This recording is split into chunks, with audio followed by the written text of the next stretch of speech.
별이 떨어지는 밤, 소녀는 좀 전부터 냇가에서 모래성을 쌓고 있는 미나를 언뜻 보고 있었다.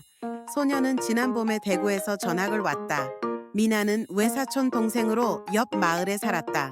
방학이라 이모 집에 놀러 온 것이었다. 아이들은 멱을 감다가 지쳐서 바위돌에 앉아서 쉬고 있다.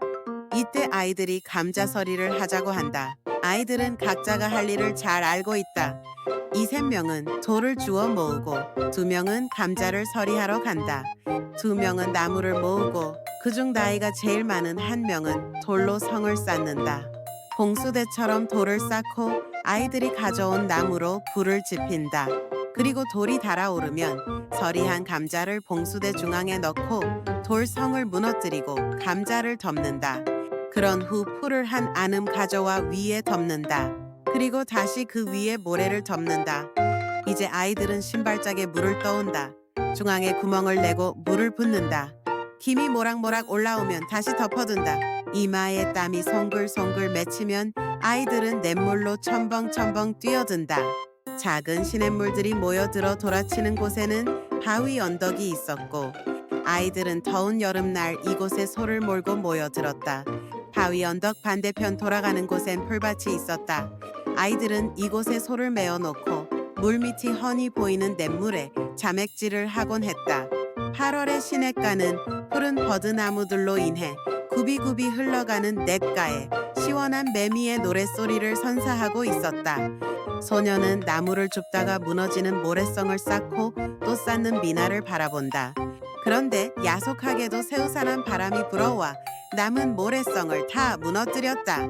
그런데 다시 모래성을 쌓는 것이었다. 그날은 무지 더웠고 소나기가 올 것만 같았다. 소녀는 직감적으로 소나기가 오고 있음을 알았다. 보다 못한 소녀는 물을 사용해봐. 한마디 했다. 그리곤 소나기가 온다 어서 집에 가자. 그러나 소녀는 시간이 멈춘 듯 모래성을 쌓고 있다. 분위기에 압도된 소녀는 그냥 지켜볼 뿐이다. 이윽고 후두둑 빗방울이 떨어진다. 다급해진 소녀는 미나야 가자 한마디 하지만 모래성을 쌓는 소녀를 인해 그냥 몸이 굳어버린다. 쏴 저 멀리서 소나기가 묻어오는 소리가 들린다. 이윽고 소나기가 쏟아지고 온 세상이 소란하다. 모래성은 무너져 내리기 시작한다. 그러나 소녀는 아직도 영원히 모래성을 쌓을 든모래성을 쌓고 있다. 소녀는 어쩔 수 없어서 손을 잡고 이끈다. 나무 밑으로 임시 대피한다. 번쩍하며 이 산에서 저 산으로 사라지는 번개와 함께 이윽고 우르르 콱쾅 천둥 소리가 들린다. 잠시 피했던 비가 새기 시작한다. 소녀는 갑자기 밭 언덕에 있는 오동나무가 생각이 났다. 뛰어가서 오동나무 잎 2장을 따가지고 왔다. 그리고 민에게 한 장을 우산처럼 쥐어준다. 그러다 소녀는 놀랐다.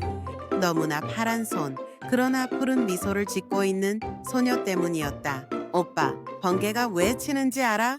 소녀는 그냥 눈만 껌벅이고 있다. 드스 신이 죄 지은 사람 벌하는 것이래. 소년의 눈가에 조그마한 무덤 하나가 보였다.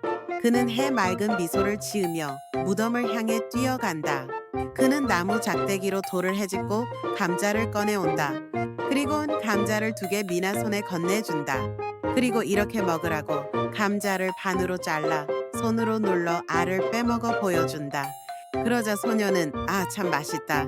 이윽고 소나기가 그친다. 그리고 이 산에서 저 산으로 무지개가 걸린다. 우리는 젖은 몸을 추스르고 집으로 향한다. 해가 서산이에 2발 정도 남았다. 말없이 우리는 걸었다. 즈우스는 누구이고 죄는 무엇일까? 우리가 건너오는 들판에는 하늘 가득 파란 하늘이 열리고 땅 그림자가 길게 내리고 있었다. 우리는 어머니가 만들어주신 송칼국수로 저녁을 먹고 청마루에 누웠다. 우리는 까만 눈동자 가득히 별을 담고 저 별은 견우별 저 별은 미나별 직녀별. 이때 이 산과 저 산을 넘어 별이 떨어진다.